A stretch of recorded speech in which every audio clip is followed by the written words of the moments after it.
신명기 25장 말씀 함께 나누겠습니다. 말씀의 관점은 하나님께 두어야 하고, 특별히 신명기에서 이 재판에 대한 말씀을 할 때 재판에 대한 가장 중요한 부분이 뭐냐? 첫 번째는 하나님의 영광이고, 두 번째는 생명의 연장이다. 생명의 연장의 부분에서 보면 이 자손을 낳는, 자녀를 낳는 것, 그래서 대를 계승하는 것을 굉장히 중요하게 생각합니다. 그래서 이것은 구약적 관점으로 볼 수 있죠. 구약에서 12지파의 그 후손들을 계속해서 낳게 해서 그들의 그 계대가 끊어지지 않도록 하는, 대가 끊어지지 않도록 하는 것을 굉장히 중요한 것으로 여기고, 그 족보를 따라서 성전을 세우고 또 성소와 성막을 세우고 하나님 앞에 행군하고 땅을 얻고 차지하는 모습들을 통해서 오늘 신약적으로 그 관점이 구원의 관점으로 또 연결해 볼 수 있습니다. 그래서 구약의 12지파와 신약의 12제자, 12사도라 그러죠. 12사도로 12지파를 통해서 그 많은 백성들이 태어나고 그들이 하나님을 알고 하나님 앞에 예배하게 하는 일들을 가르치고 전달하고 해야 하고, 나아가서 12사도, 다시 말해서 12제자를 통해서 거기에 복음이 전파되어지고 많은 사람들이 예수를 믿고 그 앞에 돌아오게 하는 일들을 지금 우리가 연결해서 또한 이어받고 그 복음을 흘려보내는 겁니다. 그래서 신약에서는 복음이 핵심이고, 구약에서는 이 대를 잇는 것, 대를 이어서 뭘 하느냐? 하나님 아는 것, 하나님 경외하는 것, 하나님께서 애굽에서 너희를 나오게 하고 그 포로된 데서 자유하게 했고 너희를 홍해를 건너게 하고 원수의 손에서 건지셨다. 그래서 너희를 이 땅까지, 가나안 땅까지, 그 약속의 땅까지 오게 하셨다. 그것을 하나님 하셨다라는 것을 자녀들에게 전달하고 이어가는 것, 잊지 않게 하는 것이 이 구약의 핵심이다라는 거죠. 결국 구약이나 신약이나 하나님 아는 것, 하나님을 통해서 그들이 구원받았음을, 하나님 안에 있는 것이 참 구원임을 알게 하는 것이 목적이다라는 겁니다. 이제 그런 관점으로 말씀을 보면은 조금 이해가 될 것입니다. 25장 1절에 보면 사람과 사람 사이에 시비가 생겨서 재판을 청하거든 재판장은 그들을 재판하여 의인은 어렵다 하고 악인은 정죄할 것이며 했습니다. 자, 이것은 공평에 대한 것입니다. 의인은 어렵다 하고 악인은 악하다. 그런데 의인이 너와 관련이 있어서 의인이 아니고 악인이 관련이 있어서 악인 보고 그래도 한번 봐주자. 내 가족이니까, 나와 관계가 있으니까 이렇게 넘어가면, 지금 밑에서 15절에서 말하는 오직 10분 공정한 저울추를 두며 10분 공정한 대를 둘 것이라. 그리하면 내 하나님 여호와께서 내게 주시는 땅에서 내 날이 장구하리라 했습니다. 이 주머니에 너희가 추를 주는데, 이제 물건에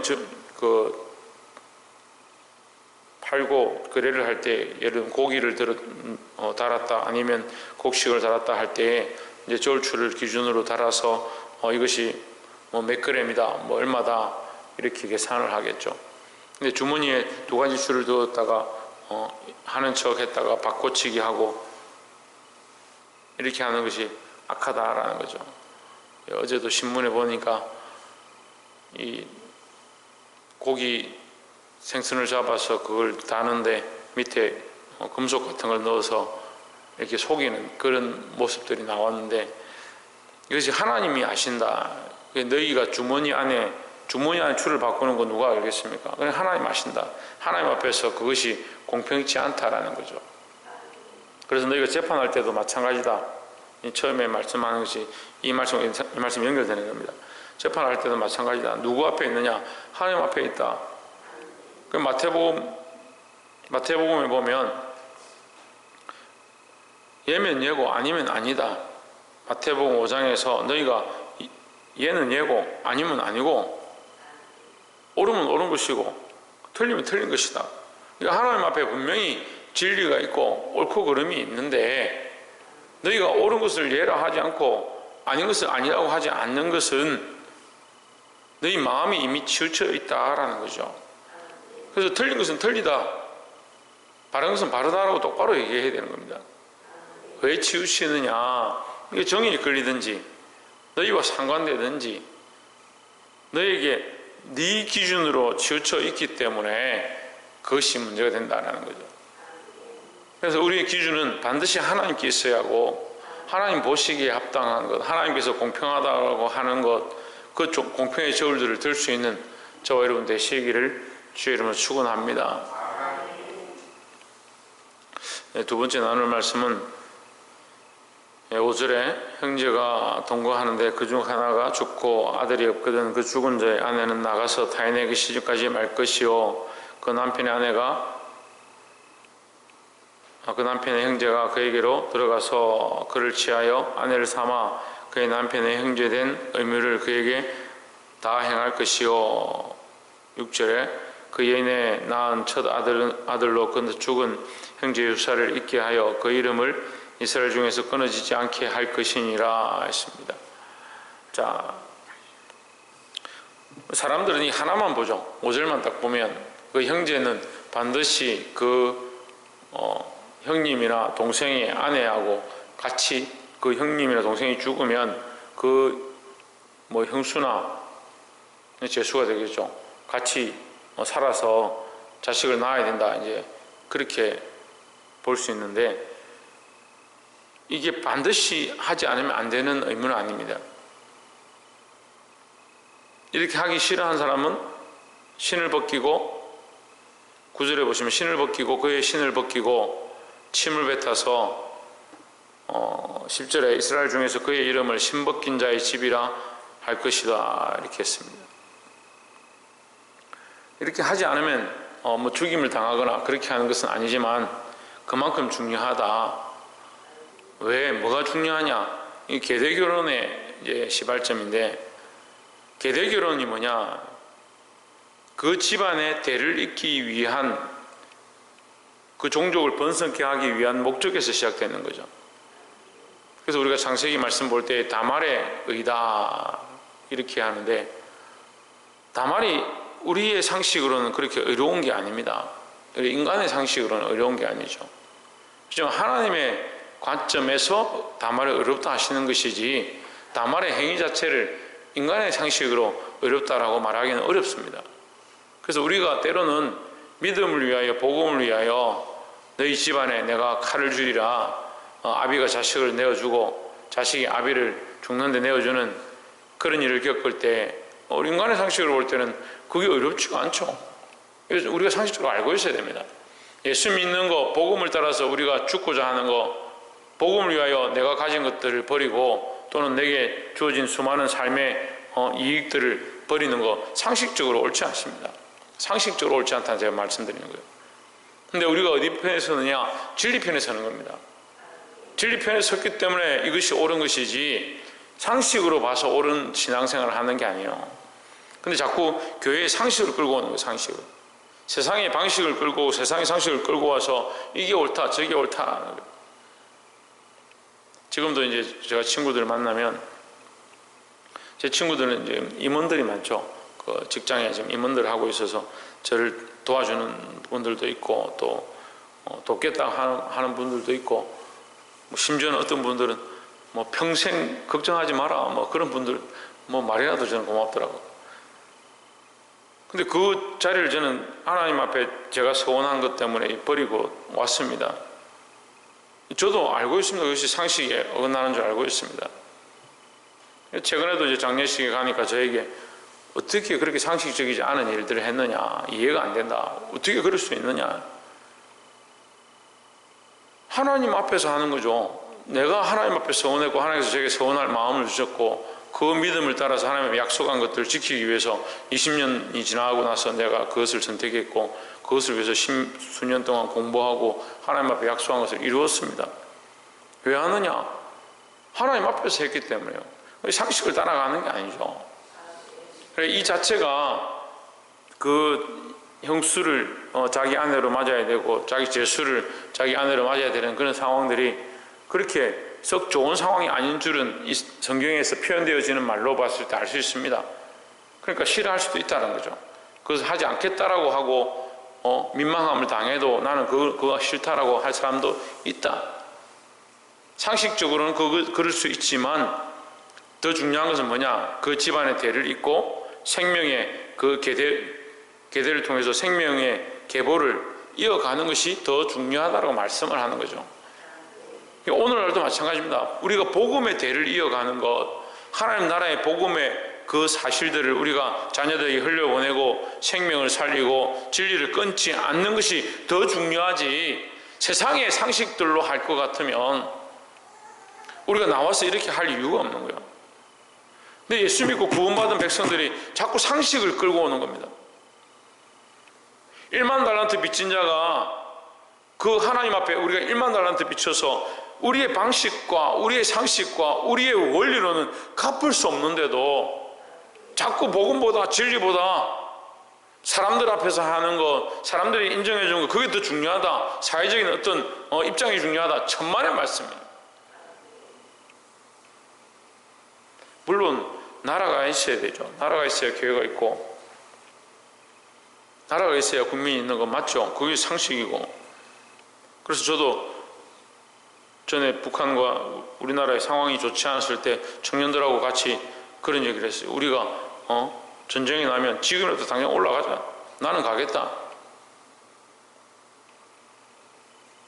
성도들은 기도하고 나는 전쟁하러 가겠다. 지금도 자원해서 가겠다. 그런 말들을 한 적이 있습니다. 나라가 위태로우면 나라를 위해서 싸우겠죠. 그리고 지금 우리는 그런 상식과 싸우고 있는 겁니다. 나라가 힘들고 어렵습니다. 하지만 여러분, 이것이 진리를 위한 편에 서서 나라를 생각하고 하나님의 영광의 편에 서서 나라를 위해서 제가 싸우겠다 하는 것이, 하나님의 영광을 버리고 하나님의 이름을 떨어뜨리고 그래도 나라가 중요하고 이것이 중요하다. 어제도 말씀을 나눴죠. 그 상식을 자꾸 쫓아가는 거예요. 이것이 처음에 출발할 때는 선한 의도, 교회를 위하고 사람을 위하고 이웃을 위하고 하는 방향으로 가는 것처럼 보이지만 결국은 하나님의 영광을 구하지 않으면 이것이 갈라지는 겁니다.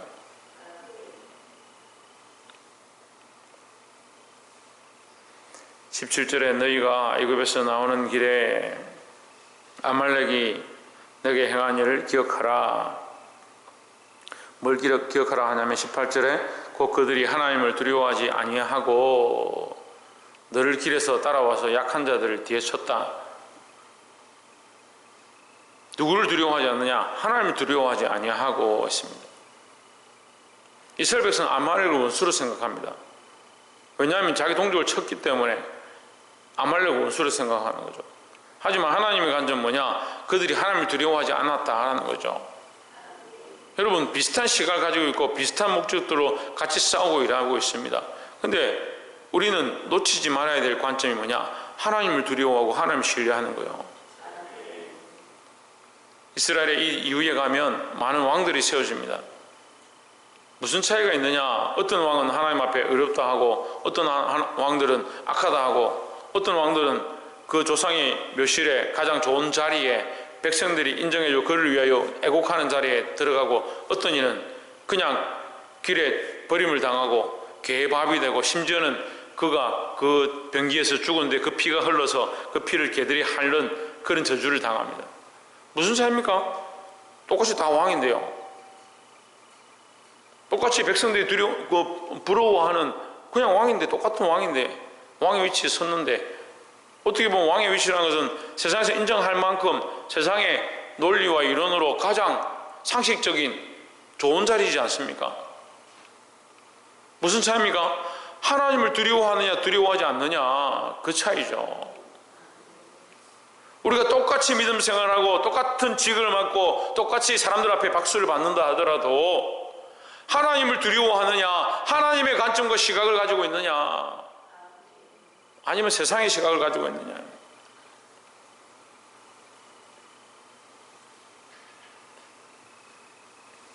하나님을 두려워하고 주머니에 두 가지 줄을 겸하여 넣지 말고 공평한 저울을 가지고 재판을 할 때 예면 예고 아니면 아니고 이것이 진리에서 벗어났느냐 아니냐, 교회들이 대부분 싸울 때 제가 재판하는 것들 이제 만나서 얘기를 해보니까 이게 재판을 하는데 예면 예고 아니면 아니요 하면 끝나는 문제예요.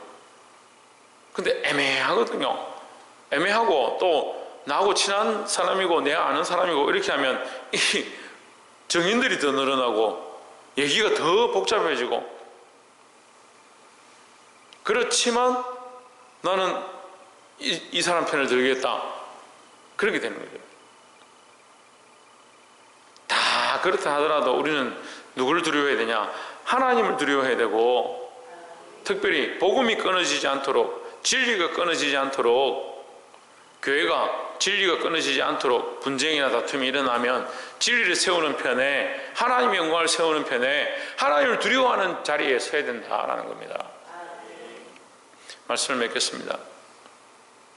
많은 사람들이 복음을 위하는 척하고 진리를 위하는 척하고 교회를 세우는 척하지만 실상은 자기 배를 불리는 사람들이 너무 많이 있습니다. 여러분, 우리는 하나님 편에 서 있어야 합니다. 진리 편에 서야 합니다. 하나님을 두려워하고, 제가 아이들 가르쳐 보니까 하나님 사랑하는 것, 사랑하는 게 좋다. 하나님 사랑하는 것, 하나님 말씀대로 사는 것, 그것도 좋다. 뭐가 없냐? 하나님 두려워함이 없는 거죠. 사람들이 아무리 자기가 차를 잘 몰고 운전을 잘해도 어린이 보호구역 가면 30km 카메라 딱 달아보십시오. 카메라 없고 30km 표시 없고 신호등 제대로 안 되어 있으면 그냥 막 달리는 거예요. 어린이 보호구역에도 아무리 적어도. 근데 카메라 딱 달잖아요. 차들이 그냥 자꾸 멈추는 거예요. 바로 이 앞에 지금 카메라 달렸죠. 갑자기 차들이 막 급정거를 저기 한 몇백 미터 전부터 가질 않아요. 왜 안 가냐 보니까 카메라 달려요. 사람의 심리도 그런데 우리가 하나님 앞에 하나님을 두려워하지 않으면 이 브레이크가 없는 거예요. 너무 하나님의 사랑만 하는 거예요. 지금까지 교회가 잘못 가르친 게 하나님 사랑, 하나님 사랑. 그리고 하나님 사랑 맞습니다. 그게 잘못됐다는 게 아니라 왜 편협하냐는 거죠. 공평의적으로는 사랑과 공의가 함께 있어야 되는데 자꾸 사랑만 가고 하나님 사랑하신다, 사랑하신다. 네가 그렇게 죄 지어도 사랑하신다. 그러니까 주의 종을 욕하고 비방하고 죄의 길로 가도 그래도 하나님 너를 사랑하시니까 버리지 않는다. 세상으로 돌아가도 하나님 사랑하시니까 언젠가 너를 불러주실 거다. 끝이 없는 거죠. 끝이 없는 거죠. 하나님을 두려워하는 것이 있어야 됩니다. 진리 앞으로 돌아오고 하나님께서 다시 돌아오기 위해서 하나님을 두려워할 수 있어야 된다는 거죠. 사랑하는 성도 여러분, 하나님을 두려워하고 보이지 않는 것 가운데 내 마음대로 행하지 말고 하나님 두려워하는 것들 가운데 진리를 세우고 바른 말씀 앞에 나아가시기를 주의 이름으로 축원합니다. 기도하겠습니다.